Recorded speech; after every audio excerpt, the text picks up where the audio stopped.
منافقان هغه خطرناکه ډله ده چې د اسلام تاریخ د دوی په بدو اعمالو باندې شرمیږي. منافقان هغه بدترینه ډله ده چې هر وخت دپاره اهل حق دښمن ته له پښو نیولي. او دریمه ډله خلک منافقین دي، الله دې وساتي. دا ډېره خطرناکه ډله ده. څرګند کافر چې دي سورت بقره کې په 2 آیتونو کې الله د دوی بیان وکاو. خبره خلاصه شوه. پیژندل کېږي. موږ تاسو په دې خوست کې هندوان اوسېدل چې اوس به څوک پاتې وي او که پاتې به نه وي. دغه هندوان موږ پیژندل چې دا بت پرست یو خپل درمثال لري. په دې خپل کلي کې درمثال ته ځي والته دوی بت ته عبادت کوي. هېچا هم دوی ته د مسلمانانو نه نه وی پیژنو چې دا کافر دي. نو د دوی د لاس هغه الله څوک نه خوري. د دوی سره په مذهبي شیانو کې څوک ګډون نه کوي. کافر دي، هر څوک یې پیژني. په 2 آیتونو کې لنډ بیان الله عز وجل د دوی خلاص کړ. خو د منافقانو بیان سبحان الله. منافقان هغه خطرناکه ډله ده چې د اسلام تاریخ د دوی په بدو اعمالو باندې شرمیږي.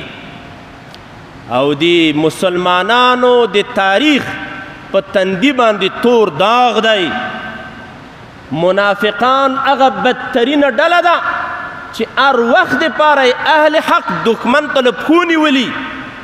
منافقان هغه بدترین خلک دي چې د اسلام په جامه کې د اسلام بیخ بنیاد وباسي. منافقین هغه خلک دي چې مسلمانان او د مسلمانانو عمرای د شا لخوا په خنجر باندې والی دي.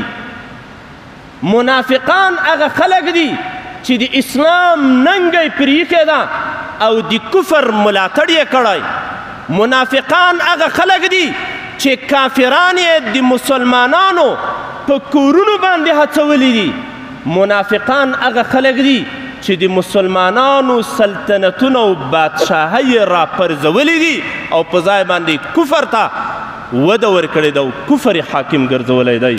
الله عز وجل دې وساتي. دغه ټولې کړنې منافق د اسلام په جامه کې کوي. ځان مسلمان بولي، له تا نه ځان ښه مسلمان بولي. الله دې وساتي. قرآن کریم دغه دریمه ډله موږ ته ذکر ده په سورت بقره کې 12 آیتونو کې د دې بیان دی. سورت التوبه کې په لسګونو آیتونه د منافقانو متعلق را نازل دي. دا لا څه کوئ 28مه سپاره کې باقاعده یو سورت د منافقینو په نوم باندې دی. سورت المنافقون مدنیه 28مه سپاره کې به تاسو دا سورت پیدا کړئ. ټول آیتونه تقریبا د منافقانو حال پکې بیان شوی دی.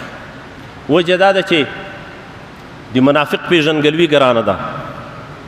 منافق د لستونې مار دی. منافق به خپل ورور بولي. منافق به ته وساتې.